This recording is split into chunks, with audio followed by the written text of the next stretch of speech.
Hi, Marcella. Welcome to Growth IQ Media. Thanks for being here. I really appreciate your time, and I would love to learn more about your experience and what you do. And of course, I know you are into sales, and that's why we have set up this call. We all need some sales training. It's not like just selling a car or selling a pen. B2B sales and You're B2 absolutely nowadays right. the sales is totally different. So we want to leverage your expertise and see Yeah. how much we can learn. So please introduce yourself and about your business, Yes. what you do. So my name is Marcella Villarreal. I am the CEO of Sales Ignition Consulting and Training. I help small to medium businesses develop, run their sales teams. I also hope to help people not be afraid of sales and bring back true relationship selling and maybe change that stigma around sales. And I think that's why it's avoided when it's one of the most needed things is revenue. Yeah, So definitely. here I am. No, thanks again for being here. So, Yeah. see, one of my major experience, or like when I speak with other founders, small to medium business owners, hardly anybody has a sales team. Mhm. Not because they don't know the importance of the sales team, but most of the time they failed uh, having a sales team. I mean, they didn't see any results. Maybe they did not have a proper a script or a KPI or the Mhm. connect or training. Right? Usually, whoever I ask this, they say, "Oh, we spent like hundreds of thousands of dollars, like in a year, like say 200, $300,000 having a team, but no result and things like that." So, from that point of view, what would be your takeaway to those founders?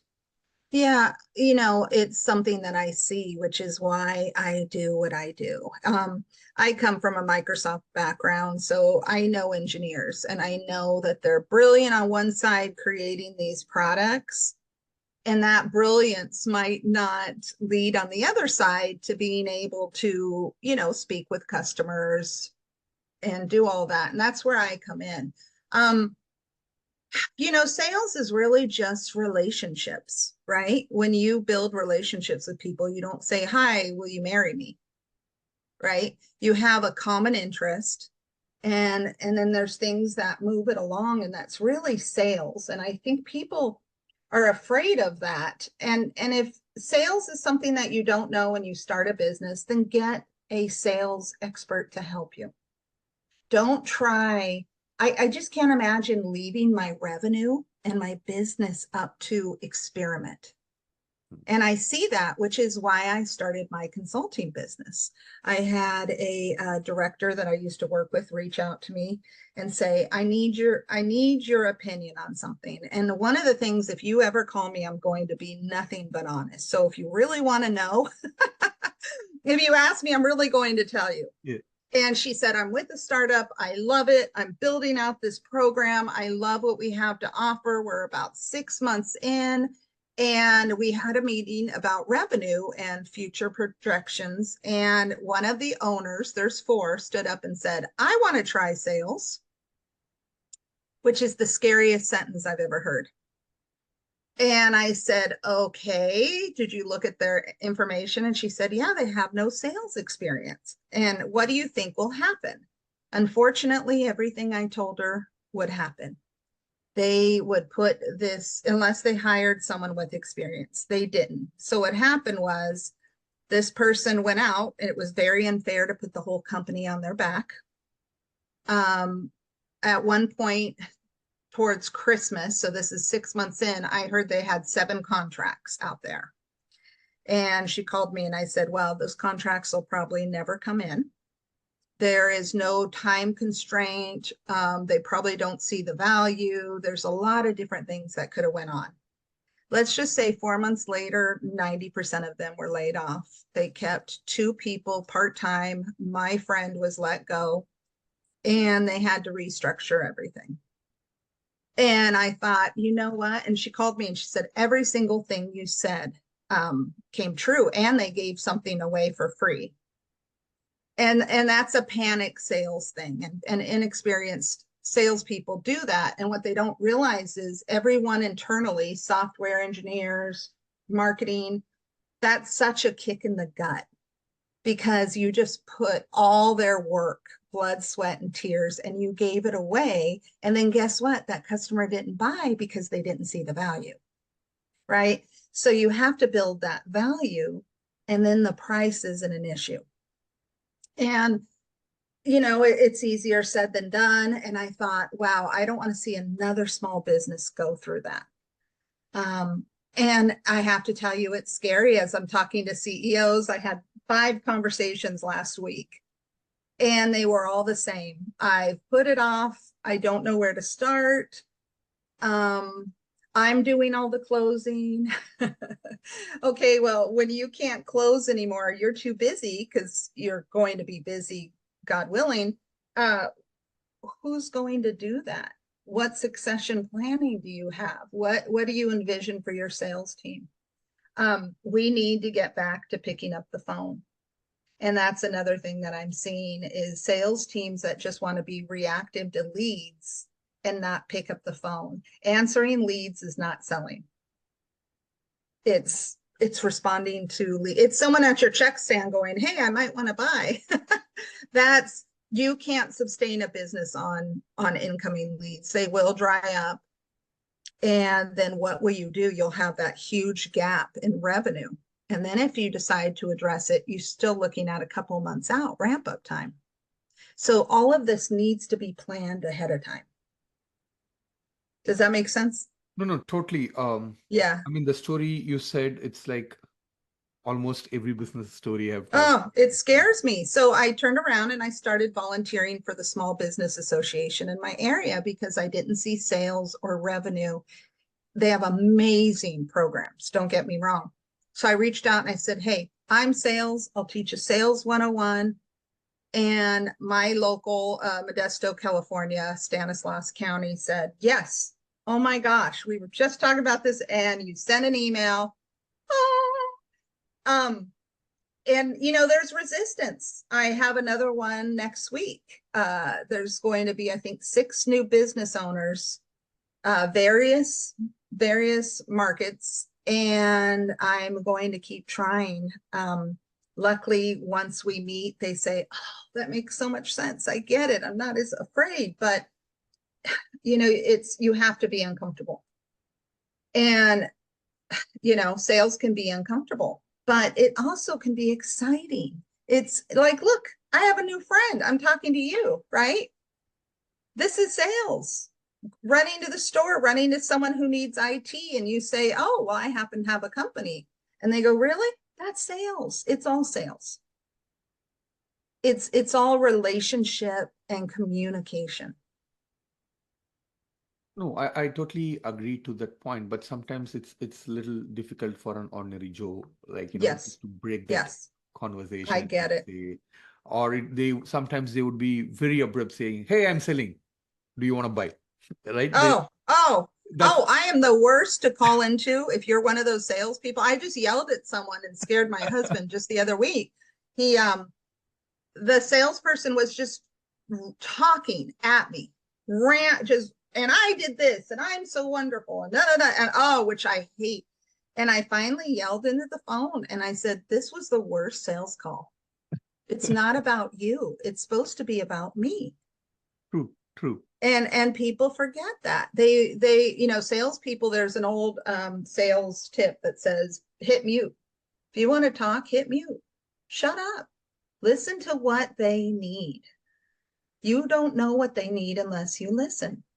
And salespeople sometimes just want to boast. It's the same with doing demos, and I'm giving you some of my sales tips, but you can't demo bells and whistles if they don't know what your bells and whistles are. Hmm. It's the biggest waste of time. When you meet with a customer, you need to sit down and make it about them. Don't show a 10-page PowerPoint. No one wants to see your PowerPoint, right? You're there for a reason. Make it about them. And if you don't know about them, then find out about them. It's really that simple. It should be about you. It shouldn't be about me. And I think that gets lost in translation. Totally, totally. I mean, we end up falling in love with our services and the products Yes. we do because, as you said, we put like our sweat and blood and money and a lot of sleepless nights Oh, I get it now. I build them. get it. I've been doing it since April. I spent so long just figuring out my logo and I still don't like it. But I had to make a decision, right? It's those little things. Yeah, I mean, But when it finalizing logo comes, is the most crucial. I mean, oh, I wouldn't say it is most important thing, but it's the most difficult task to say it yes, this is. is. It is. And I ended up using Chat GPT Yeah. to tell me, what colors I should use, and I went that route. But now that I understand more and respect tremendously the small business owner, which drives our economy in America, which is very, very important. Um, I know that I need to do what I need to do. I get recruited weekly. I could go back to a corporate sales job, but I want to be more hands on. I want to see that team develop. I want to see their revenue grow. And instead of handing them off to implementation or somewhere else, which salespeople are supposed to do, I want to watch that. I want to come back in the quarter and say, how are things going? And walk the sales floor and shake hands and kiss babies and do all of that. I think it's all really important. So I just want to ask like two topics which you Yeah. just brought in. One was using Chat GPT. So Mm-hmm. nowadays a lot of people, right, including me, we use strategy for sales, strategy for outreach, right? And then Chat GPT gives you a version where we rework on it and see, understand. It's like it's a summary, right? So how Yes. much do you think it's gonna be different from, or do you think that's more than enough content for um, new business owner to learn? Yeah, I mean, you're talking about a subject that's so huge right now, the whole AI chat GPT. So I have a couple of thoughts. No, specifically It, on sales part of it, like sales strategy. yeah, chat GPT is a wonderful addition to your work. It does not replace salespeople or the human touch. There are a lot of prompts, and I just did one the other day where it said, chat GPT asked me a series of questions, and this isn't verbatim, it was to this context. Ask me a series of questions that can help streamline your answers to my questions about my sales consulting business and help me with marketing, and it had this whole list. Hmm. um it's great. It gave me all of that. I still refine it, right? It's like it gives me the outline and then I go through it and I say, okay, make it more salesy. Okay, make it more marketing. It's a tool. It's not a replacement. I think it's an amazing tool. You always still need the human touch, and we need the human touch for so many reasons: empathy, relationship building. But it's a great tool. I just added AI to my sales packages. I found an AI partner, and I'm learning so much. And we have an ethical saying to each other that is, can artificial intelligence do it? Yes. Should it? That's the question. You still need that human touch. We still, you still need to see me. I need to see you. And people buy from people they like. True, And I don't think that's ever going to change. true, Did true. that answer? No, definitely, definitely. Okay. Recently, I was working with this company called AA Sales Agent. Mm-hmm. So the AI sales GPT calls people like cold call or response like a Mm. customer service, and it has all the answers. And I was like, oh my God, what's happening? Right? So how Yeah. much it's gonna be helpful for There's the aspect of so I'm all about the customer, the prospect. How are they going to feel about that? And there's an aspect where you say, do I feel like I was bamboozled? You know what I mean? I don't know about the cold calling. I really wouldn't want to not know that skill. I would want anyone who hires me as a sales consultant to not pass up that skill. Your salespeople need to know how to pick up the phone. It will differentiate you competitive wise to everything else. They need to be able to pick up the phone. I was just an instructional designer, so I have, 20 plus years of technical sales, Microsoft, all these Fortune 500. And SAP called me, a director, Michelle King. She's amazing and brilliant. And she said, listen, I run a training team for SAP. I have technical writers. I have product specialists. I don't have anyone who can talk to the customer. How about you come in and build instructional design? And I said, I'm a salesperson. I'm not an instructional design. I felt like such an imposter. I was so uncomfortable. I sat and stared at my screen. They gave me this old training that was instructor led from 15 years ago that some high up said this is gold. It was so outdated. It had some Jeopardy card game. I couldn't use it. I wrote a writing to be real was what they wanted me to call it. And it was business writing. And it was really sales training. The CBO reached out to me at SAP and said, I love this. Can you customize it for my team? 3 other teams requested it. It's now mandatory worldwide all over SAP. It was sales training. And I felt like such an imposter because to me, it seemed such common sense.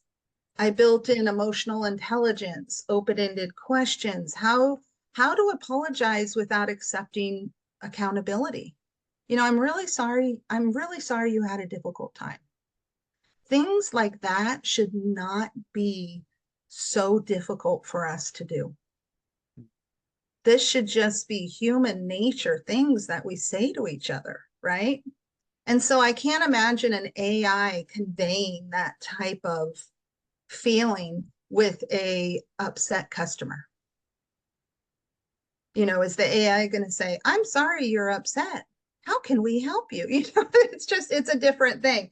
Hey, if that's what you want to do, I just think we still need the human touch. And, I not only bring the sales, I bring the instructional design, but my instructional design, and I did communication and power letter and all, additional trainings was all sales. It was all sales. And by sales, I mean relationship selling, being relatable, listening, caring, empathy, communication, all of that. It's all important. And that's sales. So it's not this magic, right? It's really loving your customer enough to say, I want to know what you need and how I can help you and how we can convey that to your prospects and your customers, and we can find equal ground where we can help each other. Got it. Got it. Totally.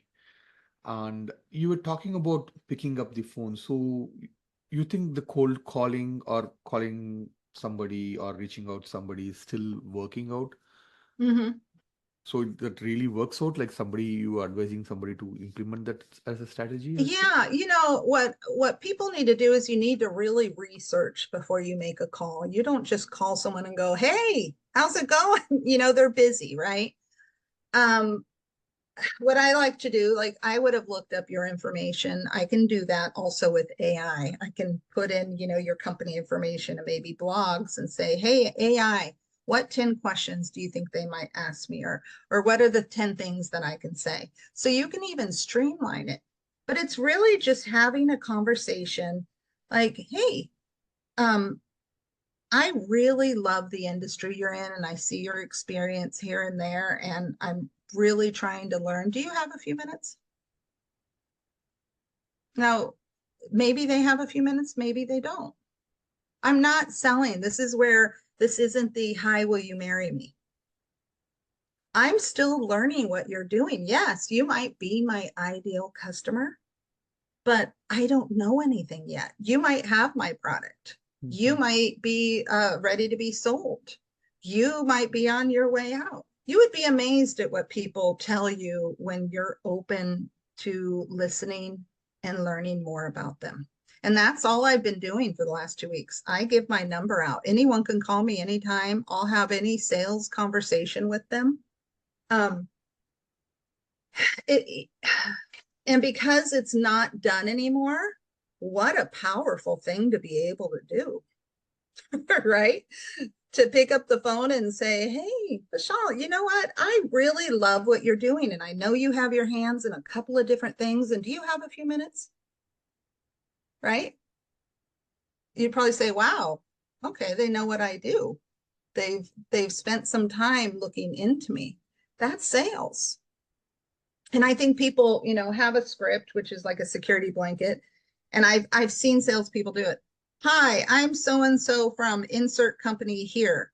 And Yeah. it doesn't work.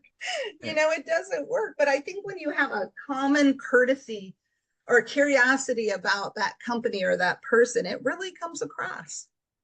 That's true. That's true. I mean, nowadays I'm seeing this very bad script emotionally, which they ask, say, for example, you're into sales and you're meeting some company.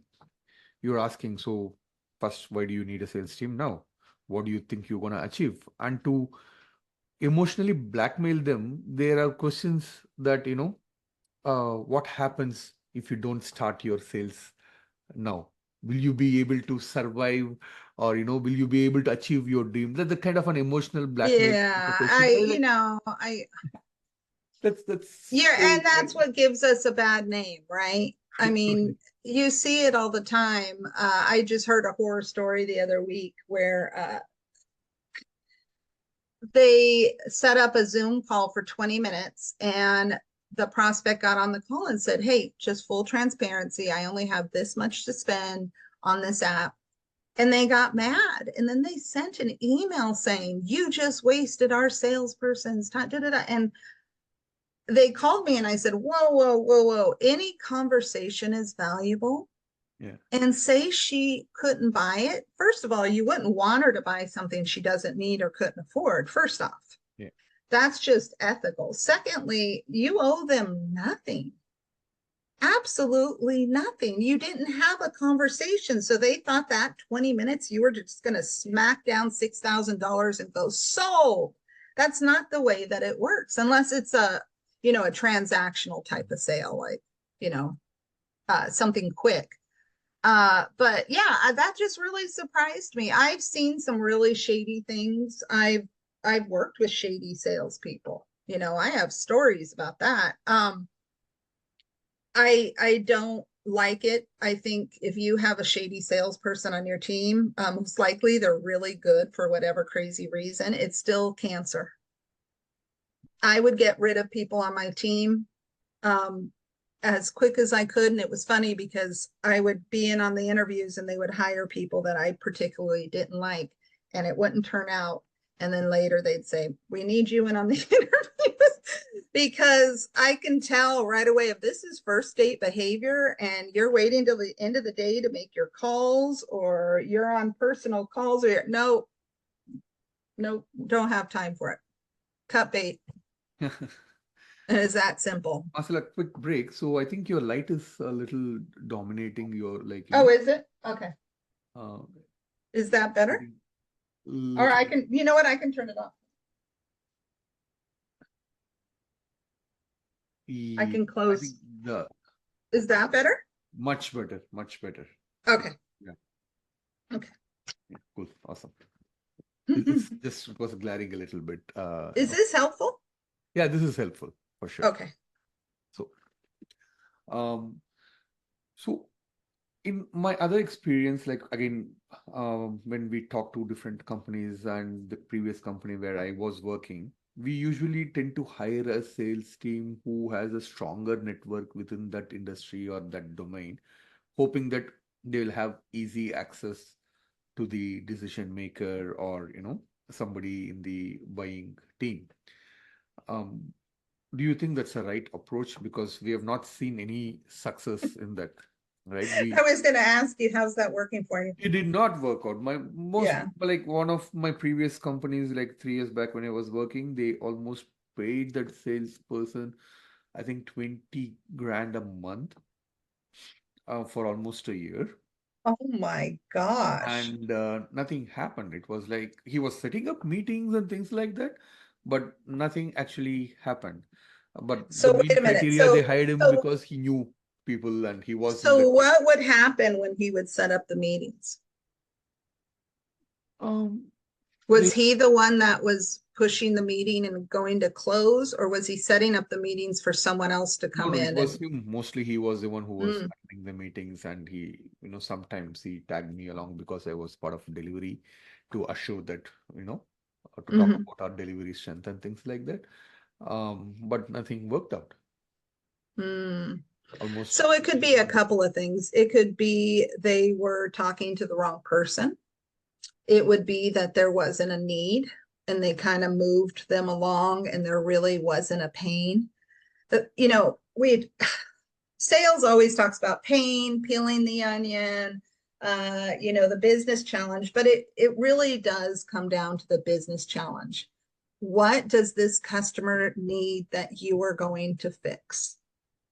And when you find that out, then you need to know who else does it involve. And this is one of the things salespeople don't do is they go, oh, great, you have a problem, you have a pain, I can fix it. Well, that pain might be yours, and it might also be purchasing, and it might also affect implementation. And it might, you know what I mean? Unless you have all those people, unless you know who needs to be part of this sale, how are you going to go about getting the funds for this? When you purchase something at your company, what does that look like? Who does that involve, right? There's all these different things. That's why finding a good salesperson is difficult. I when I was in inside sales, I used to for a CRM company, one of the very first. They were all the brightest engineers from Microsoft had created the CRM. And it was highly technical. And I had this amazing engineer that would go out and present. And he was amazing. And I kept setting up all these appointments, National Wildlife Foundation, Arbor, whatever. And I was getting pushback from our general salesperson saying nothing's closing. And I'm like, well, I'm teeing him up, right? He's going out and doing the high tech presentation. So I had one of the prospects. I said, after this presentation, I want you to call me. And he said, okay. He called me after and he said, you know what, Marcella, best presentation I've ever seen. He went through everything. You had everything lined up. He brought us all in. He brought it home. And then you know what he did? And I said, what? He said he packed everything up and he left.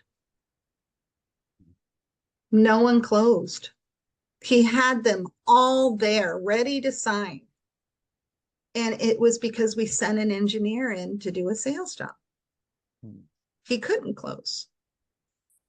And a lot of people don't know how to close. They're uncomfortable with, hey, with everything you've seen, is there anything that is keeping you from moving forward with this?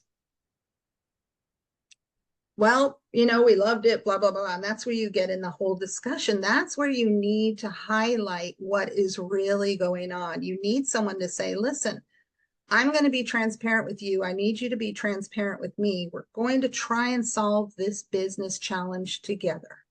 If anywhere along the line I don't feel I can do my part or you have a roadblock, please can we be honest and upfront with each other?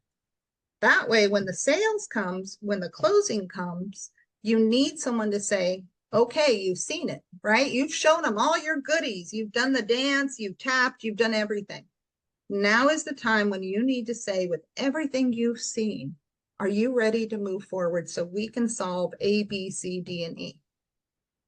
And some people just can't do it. I'm seeing it with my CEO group right now. The women are amazing and dynamic and all these years of experience, and they've never been in this sales role. And I see that with business owners. It's like, I'm the CEO, I'm an IT specialist, and I've got my master's in this, and I can do all these things. But of course, they don't know how to sell because they've never had to do it.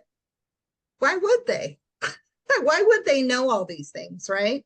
All the things that I'm telling you has taken, 10, 15 years, training on different sales methodologies. Not one sales methodology fits every person, every product, you know what I mean? So You have to figure out that mix. And that's why having someone that knows how to do that is important.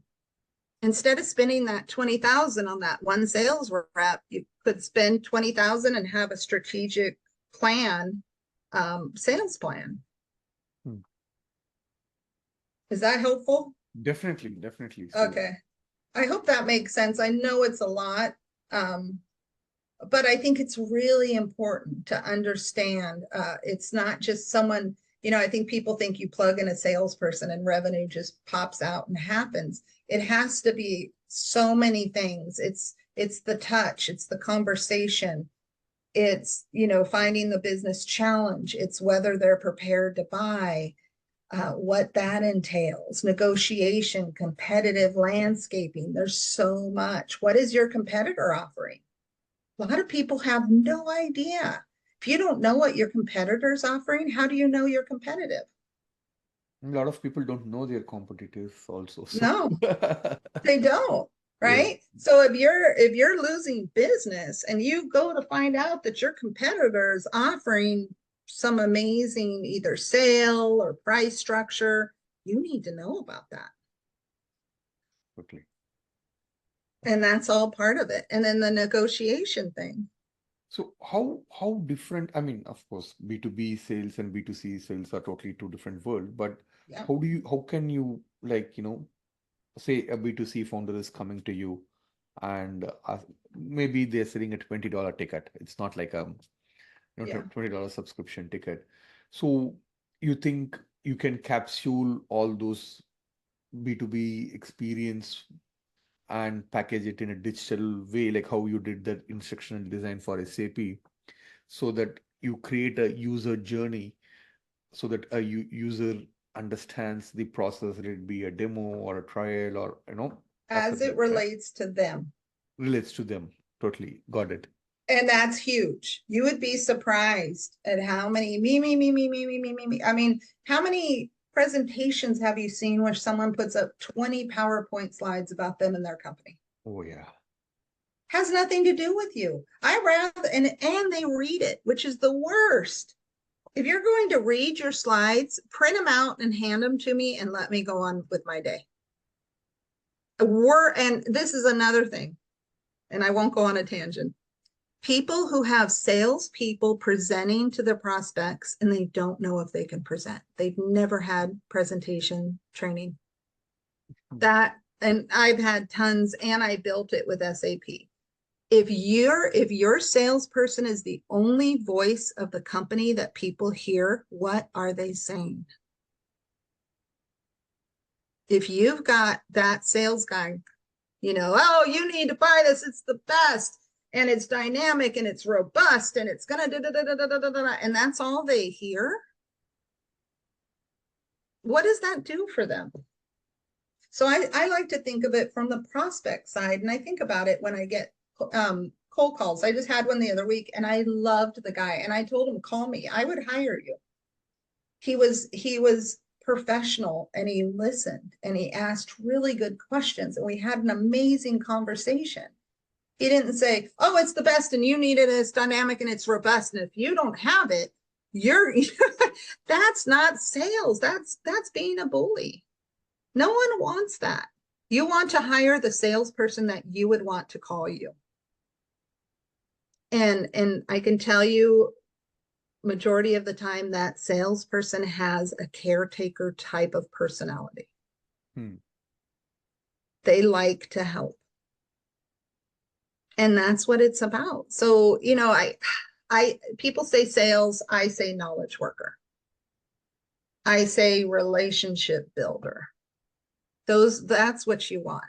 You want, and my customers have always loved me. And people always say, God, your customers love you. Oh, I just heard all about you.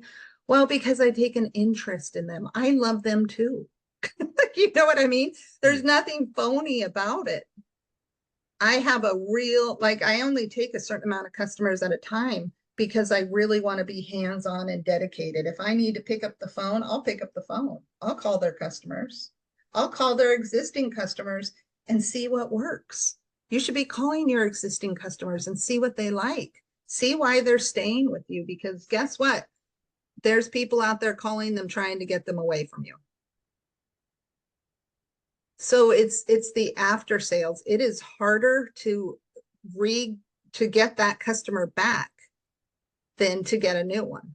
You've already invested, right? Most of us can say how much marketing they've spent to try and get their customers. Well, keep your customers. That's where customer service, right now, as a company, if you have amazing customer service, you are blowing away everybody else because no one out there has good customer service anymore. Hmm. I was raised with customers king. Now we know customers can be a pain in the butt. They can. We know it, right? They can be wrong. They can be, but they're your customer. Thanks to social media, I would say. Exactly. And now and that's even worse. You just mentioned it. Customers are now more informed. They do their research. We have so much information at our fingertips. Yeah. So by the time you talk to them, you spouting, dynamic, robust, they don't care. They already know. If they're going to get on the phone with you, they already know.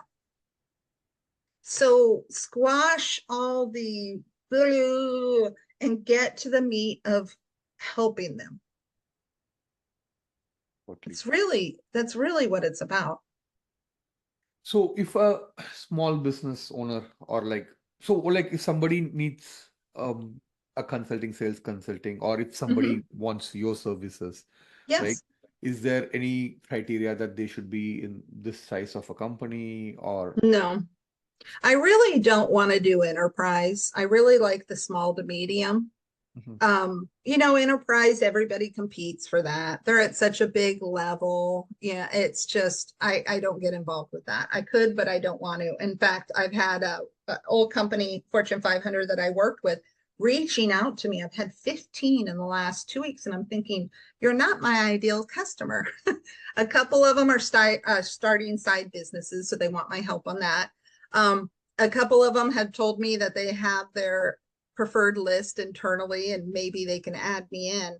I want to help the small business owner. I want to make sure that someone doesn't go out of business because they weren't mindful of their revenue or they didn't have the right sales in place. so Uh, what do that's my you sweet spot. so what do you do to them? Like I know you do training, I can help them. consulting. So if they have an existing team, I can help with their existing team gaps analysis. What's their ideal customer? Are we looking at the ideal customer? How are we marketing to them? How are they reaching them? Are they picking up the phone? What type of sales training, negotiation? I mean, there's tons. If they're brand new and they haven't hired yet, great. Let me help you interview. Let's put some scripts, call coaching. Let's see what your product needs, who needs it, why they need it, why it's necessary, and then we can build out your sales from there. Interesting. So from hiring and training and putting And the coaching. coaching and the KPIs, um, so is there in your experience, is there any ideal time frame where they see results, usually, the small business? They should do it sooner than later. You need to get out there. So one of the reasons I brought in my AI partner is we can now take out the cold calling and now push it to a warm lead, right? And I mean lead just meaning this is an ideal customer, they might have a need, this is where we need to be. And then go from there to really having conversations, letting everybody know who you are. I am here, this is what I offer, this is why I think it's important to you, and building that out from there and seeing how it works. Just like my consulting business has changed 3 times since April. Hmm. Right, we have to evolve with it. When you're in technology, things change constantly, right? You have to roll with that. It's the same with developing your sales. Your product might change. How many engineers are changing their product or doing revisions or whatever? So It's a you want continuous to process. Yeah, yeah. yeah, you want to Very nice. change with that, right? And your sales is going to change. Maybe you thought your ideal customer was this, and you're realizing that maybe it's a little different. You want to have the room to develop that. And you want to have the room to, okay, well, we've never brought on a customer. What does that look like? Right? You're going to have those initial customers that are kind of going to go through the bumpy stuff with you. And that's okay. Maybe they're the ones that you offer a little discount to. Work with us, be transparent. Hey, you're one of the first. And with that means you're going to get dedicated attention. But with that might come a little bumps. And we're going to compensate you for that. Or I'll handhold you a little longer than I normally would because of that. Right? That's full transparency, letting your customer know really what's going on. I mean, people know if you're new in business, they know that, right? You're not going to have tons of success stories and all these different logos at the bottom, right? They're going to go through some bumps with you, and that's okay. Yeah. Does that answer your question? No, Was that definitely. helpful? Definitely. Okay. Definitely. But what I is can the go on ideal tangents, time so let frame me for know. them to get a client, like say 6 months, or especially if you're in B2B industry? Yeah, I mean, depending on the sales cycle. So if we're talking about, maybe an application, yeah, 6 months is about right, depending on their sales cycle, right? We're always depending on what our customer is doing and how they work and how they purchase things and what that looks like. Is it in the budget this quarter? I can't tell you how many customers I've gone down the road with just to find out that, oh, well, my budget's not right now, but I'm doing the research for next year. Or RFPs. How many people have killed themselves on an RFP where they wanted 5 copies in a 3-inch binder, blah, blah, blah. Okay, well, guess what? 95% of the time, someone helped them write that RFP, and they're the ones that are going to win it. Yeah. So you always ask with an RFP, who helped you write this? And is this a true RFP, or are you just going through the motions? That's okay to ask. No, I remember the days when we prepared the 3 binders and a CD copy of a Mm. CD and then a pen drive Oh, and posted FedEx it to. oh yeah, the hoops you have to go through. It's just, and then for them to say, yeah, actually, your competitor helped me write it. And, okay, thank you for telling me. I'm not going to waste my time. Yeah. That is a waste of my, salespeople look at things as pay activity or non-pay activity. That's a non-pay activity. That's a lot of time waste for Mm. something that you're not going to get. You want to always concentrate on the pay activity. What am I doing for my customer, my prospects? How am I, networking? Go to trade shows.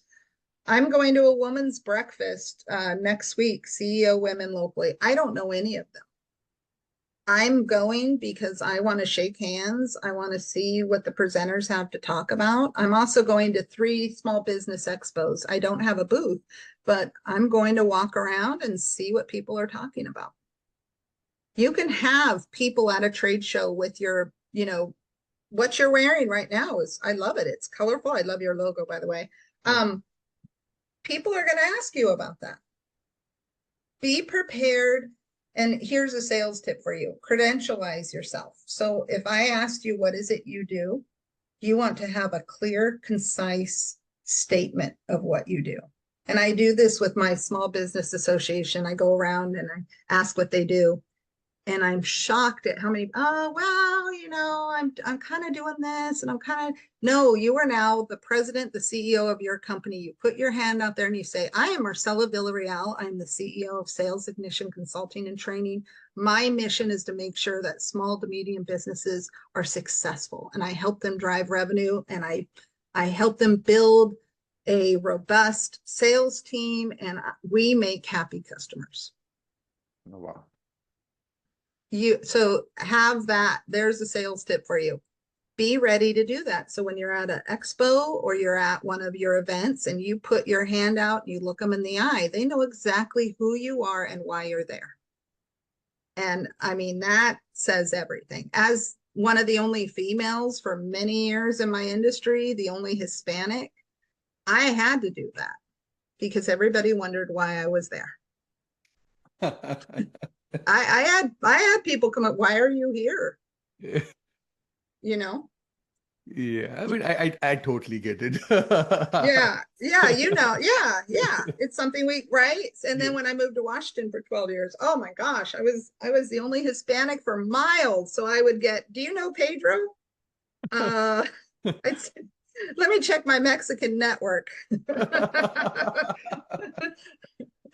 But really, we call it credentializing, you can call it your mission statement, your intro, but that's really important to who you are, It's is like to, having a elevator pitch for yourself, right? Like who you yes, are. yes, absolutely, because people will ask what you do. Yeah, yeah, totally. And it's important because you'll be shocked at how many people you run into who know someone who might need something. True, true. I understand.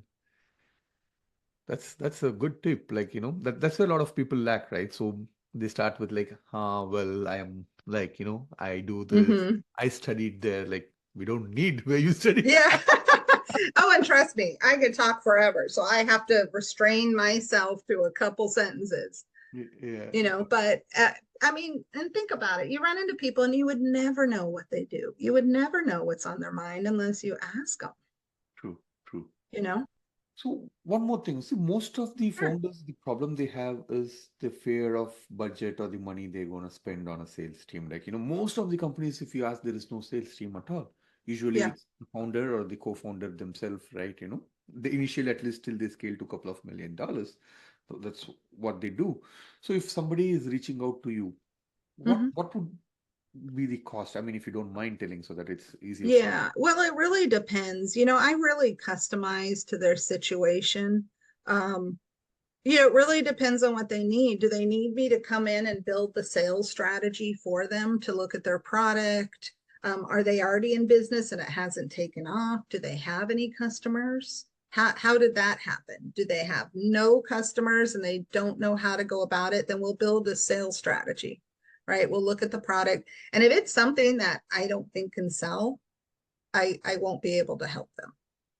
Um, but it's really just figuring out that sales strategy, their ideal customer, the competitive landscape. How are we going to get the list that they need to reach out? Do they have a CRM? Are they using a spreadsheet? uh, what is their vision? If their vision is way off, it might not work. But I help in any way I can, from interviewing, hiring, creating policies, gaps analysis. I think a strong sales team is really important depending on the product, right? And then you need to build a competitive sales team. There's good competition. Some guys I have worked with have made me a better salesperson because they pushed me. There is a certain level of competitiveness. And then there's, commission and all of that that needs to be discussed, and quota. I'm old school salesperson. If my sales team is not hitting quota, they're not, and it's year end is where we meet it. They're not taking vacation at Christmas. I've closed numerous deals on New Year's Eve. That's sales. It's hardcore. If you have a hardcore team like that, where, if you're paying your salesperson 100,000 a year and they're bringing 250,000 on 3-year contracts, that's a hell of a deal. Hmm. That salesperson is gold, and you better keep them, and you better train your employees so they stay. 80% of employees will stay if there's training. Training is important, especially when we talk about the millennial workforce, and that can be a whole nother discussion. But that's why HCM was created, is because of the millennial um, coming into the workforce, dominating the workforce, and needing training and development. Most employees know within the first 30 to 60 days if they will stay at that company, and their onboarding and their training and development and succession planning are reasons why they stay. I totally agree to that. Definitely. Yeah. Yeah. So depending, I'm hands-on, very customized. So depending on what they need sales wise, I can help them. And then we can customize what type of salesperson they should have in that role. If it's highly transactional, they need someone who can pound the phone. Hmm. If it's like someone just called me last week, it's $150,000 sale. They just threw $30,000 more into marketing. And they have no idea how to sell it. That's a long sales cycle. That's probably 6 months to a year. So that salesperson has to handhold through that whole cycle. And they have no idea how to do it. That's a problem. And throwing more money at marketing isn't going to help the sales. And I see that a lot too. Yeah, yeah, true, true. Especially a lot of ads in Meta nowadays. Yeah, yeah. So I like to do 6 week packages. Hmm. I always have 24/7. They can call me anytime. And then I come back and do a quarterly review their sales, forecasting, depending on what a lot of people aren't doing the traditional sales with the forecasting and the quotas and all of that. So it really depends again on what they're selling and how they see that going. Got it. Got it. Is that helpful? Definitely, definitely. Okay, okay. So if I want somebody to make wants to have a startup thing like for a 6 month, 6 weeks package where you train them, coach them, implement strategies for them, and probably set a KPI for them to how they have to take their sales team forward. Right? That's what. and if you're haven't developed your sales team, that's ideal. What I'm finding is I'm seeing people with a sales team of 4 that are just responding to leads. And now I have to come in and figure out, are those really salespeople? Because just responding to leads isn't sales, Hmm. right? So that's worrisome because then I need to come in and interview those 4 people and really see, are they in it for sales, or do they think they were going to make a quick buck, or they just want to respond to leads? I had that when I worked at Expedia. I interviewed and I it just kept getting this weird feeling, even interviewed, and they hired me, and none of my 3 coworkers would talk to me, and I couldn't figure it out. And then they hired another guy, and we were like, are we unlikable? Like, what is going on? What we realized was these 3 had been living off of leads. And when they hired 2 more, they had to disperse them from 3 to 5. And they were upset. They had been hitting their quota for years, just living off leads. And I remember going into my sales manager and saying, they're not salespeople. I don't mean to be mean, but you hired me and him, and we're saying, you know what, take your leads. We don't need your leads. We're that good. And cradle to grave, when I signed Susan G. Komen and National Wildlife and Puma, and there was this definite separation between us, which created friction. I still excelled. Joel still excelled, but we had that tension within. They are still there. They're not salespeople. They're still respond. And luckily they're in a good space with a company that gets leads, but they're never going to get to a certain height just responding to leads. And I'm seeing that. And again, that's where people don't want to pick up the phone. Hmm. I mean, that's usually my sales pitch because I sell marketing automation to generate leads. As like, Yeah. as a founder, I know that, your sales team Mm-hmm. wouldn't generate leads. So hand deliver the leads to them so that at least they can close, right? So that's what Mm-hmm. I do. Yeah. Build Yeah. automation And is it for them to really generate leads. closing? I mean, kind of. They want it. Yeah. It's the old the sales 101. When you first start out in sales, they always hand you a pen and say, sell me this pen, Yeah. right? If you don't need a pen, why would you buy it? Well, yeah, but it's the whole, if you hold it, if you use it, you'll buy it. Just the reason why when you go to a car dealership and they say, take the car for 3 days, right? They know once you get in it, once you drive it, you envision yourself in it. It's the same type of thing. So to me, a lead is like, yeah, that they want it. They're interested. You're just kind of putting one and one together. Sales is if I call you for the first time and build this relationship and find a mutual understanding, and you eventually buy something. Hmm. That's cradle to grave, as we call it in sales. But the huge problem there is not everyone is as passionate as you are talking, right? Like people are Yeah, like, okay, I spoke to 10 people. Yeah, one will convert this quarter. Like, it's a yeah. snowball and they don't have that passion. Again, probably the continuous coaching, and you covered that already, right? So the learning and development and coaching is required to the sales team on a continuous basis. But they're also probably not following up. So 74% of salespeople don't follow up after the first call. So what does that say? That says you think that call was so amazing that that prospect's going to reach back out. You know what I mean? And that's where you need to stay with them. You need, and this is the toughest thing to do, is the warm touches, right? So if I spoke to you and you mentioned something that was of interest, and I said, oh, okay, I'm going to go find a white page on that. And I'm going to wait a couple of days and I'm going to send it to them. And I'm going to say, hey, well, first of all, after we had the conversation, I would send you an email and I would say, thank you for the conversation. And I would go over everything we discussed, right? Now you mutually know that I heard everything you said and I have interests in our conversation. Then I would find a warm reach. Maybe I find an article that interests them. Maybe I wait a week and a half and just say, hey, just wanted to see how you were. I enjoyed talking about this. There's different things that you can do depending on your product.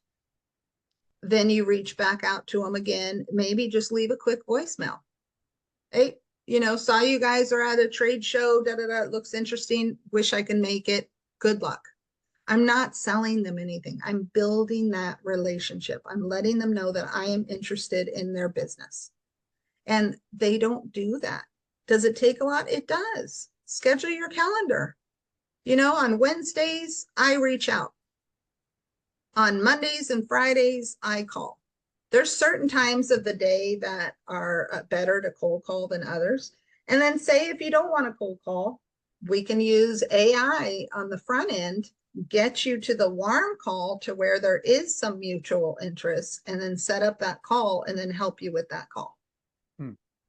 So there's different things you do. I'm not saying cold calling still works for everybody, depending on, sometimes you can't reach the person you need to reach. Sometimes they have admins. That's why saturation marketing doesn't work. And yet still people are sending thousands of, generic emails and hoping the CFO sitting there and goes, what a wonderful email. He's not going to see it. His admin is going to junk it before he even sees it. True.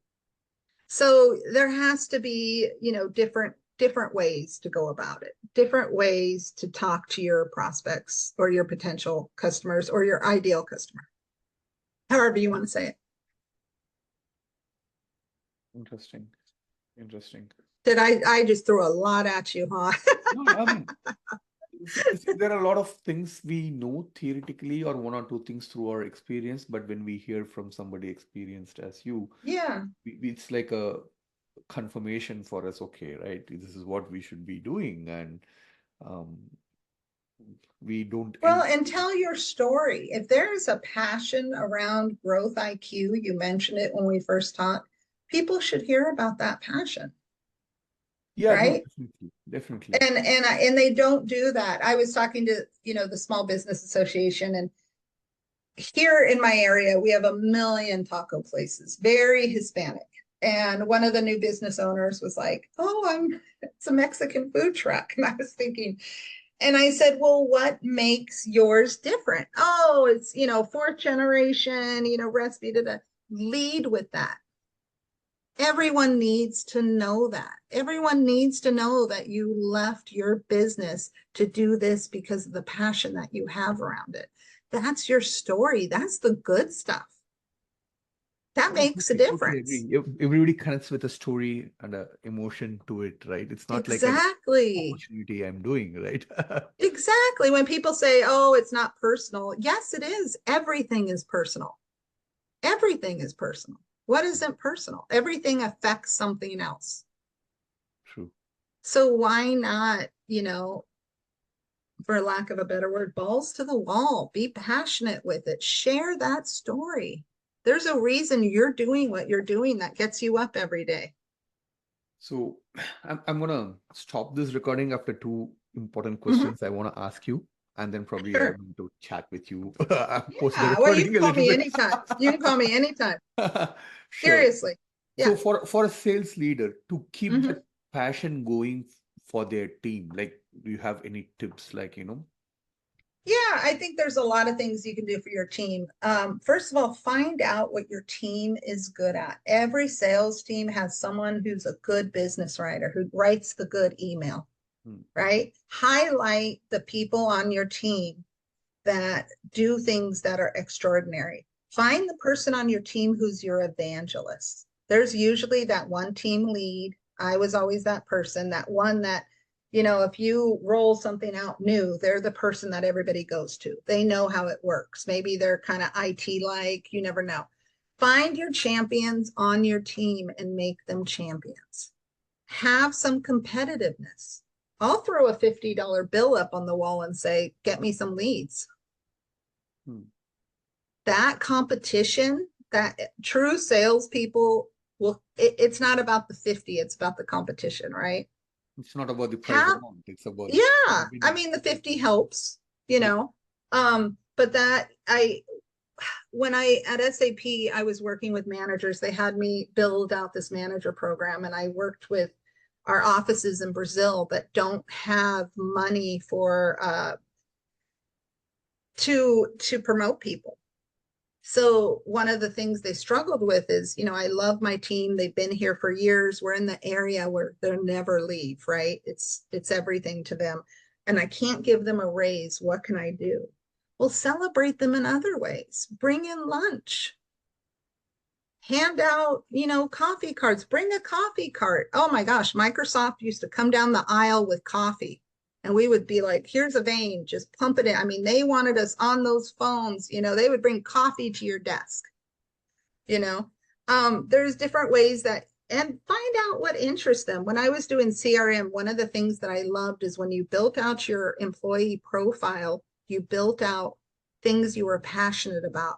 We found out so many employees were graphic designers, had all these secret talents that we could have used. And if you have a salesperson who's just okay, but his passion is graphic designing, get him into graphic designing for your business. Don't let him go. You're going to spend almost 2.5 times that salary to replace that person. And when you replace a salesperson, it's more than that, because guess what? Every prospect or customer they talk to is going to be disappointed to hear that they left, and it looks really poorly on the company. And you see companies churn and burn their salespeople, and it's like, it looks so bad. It looks like you can't keep employees. It looks like everything's inconsistent internally. Why would I buy something from you? Got it. Yeah. So, there's different ways to incentivize your sales team. And hey, if you have a good salesperson, you leave them alone, let them sell. You focus on the people who aren't selling. You find out what motivates them. Why are they there? When I was at Oracle, we hired over 60 college hires. They did this whole millennial college hire. Millennials change jobs, positions at least 6 times in their lifetime. So I would be standing next to a Berkeley engineer who's like, yep, I want to try sales. And maybe next year I'll go into marketing. You know what I mean? You need to know that, because you might not want to invest a lot in someone who's not committed to that sales job. Yeah, yeah, totally. The commitment, that passion, that should stay alive. Yeah. I mean, so No, you're going to especially like throw, it's you not a know, success story every day, right? You see a lot of disappointments, a lot of like, the customers ugh, not responding to you, and a lot of things happens to a sales person. But still you need to have that smile, that energy, that passion, that willingness to go. pick up that phone again and, call the other And person call and that go through customer. that. One of my best sales success stories was I was selling servers and computers. It was my first real sales job at Zones in Seattle. I had moved to Seattle, and the job that I had when I showed up on my first day, they had let go the person who had hired me and wanted to know why I was there. They hired me as a executive recruiter, gave me VHS tapes. That's a whole nother story. After that, I went to sell servers, and I had this customer, and he said, we're a production studio. I need these servers. We have a movie we're doing, blah, blah, blah. I need it by this date. Big servers. One of the biggest deals I did. I think it was like 8 servers, RAID controllers, all these bells and whistles. I negotiated it, ordered it for him. It was right before they were due to come in, and he needed 10 servers. I was only getting 4. Oh, And I was like, oh, crap. I called the suppliers. I went through there's nothing I can do. And I thought I need to call them as soon as possible. But I decided to call my competitor. I called a couple competitors. I negotiated, and I said, do you have the inventory? Confirm they have the inventory. Called my customer, and I said, I have good news and bad news. And I wanted to tell you as soon as possible. Here's the situation. I explained it, but I found someone who has the additional 6. I have 4 for you. I found the 6. We can make the date. He said, Marcella, I don't want it from anyone else. I rather take your 4 and wait on the 6 than buy from anyone else. And I think that was the best lesson. I mean, yeah, you did that extra mile. You took that extra step to, Because for them. I wanted my customer to succeed. I knew, and you know what that production studio was? That was for Mission Impossible. Ah, Little did I know, I didn't know at the time, right? So that is working for the customer. That's what it should be about. It wasn't about me losing. Nowhere in there did you hear me say, oh man, I'm going to lose the 6 servers. Shit. No, it's not about that. And we ended up, I ended up selling them iMacs later. Apple was my big thing back then. They had such a huge percentage.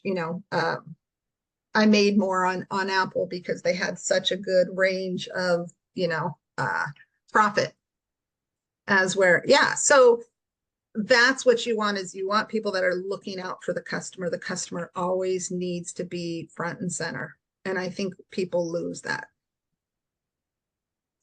Got it. Totally. And last question, 3 tips Sure. for a new entrepreneur or a startup founder.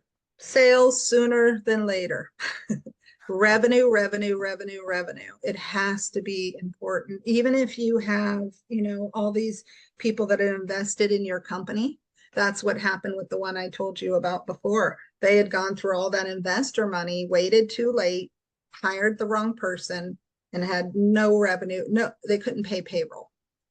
That's the last thing you want. You need to know why your product is important, who needs it, and why they need it. Why is this important? What does it do? Who needs it and why? Got it. If you know that, then you can sell around that, and you can build the ROI. If my network goes down and I don't have the right IT people, and it goes down for a day, how much money am I losing?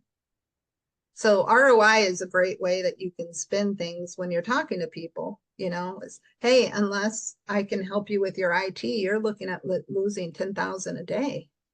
And then how soon before you get someone in to fix that for you? So ROI is something we can also build into that, to your sales. You might not think the ROI is there, but time is money. So if there's not, right away, you can't see the money value, well, you can see what your time costs you. And time is money. It's valuable. Totally. Was that helpful? Definitely. Definitely. Was this all helpful? Yeah, of course. Okay. I want to make sure, because, you chose me. I want to make sure you get what you need, Definitely. Thank you so much for your time. Of course. I'm just stopping the recording.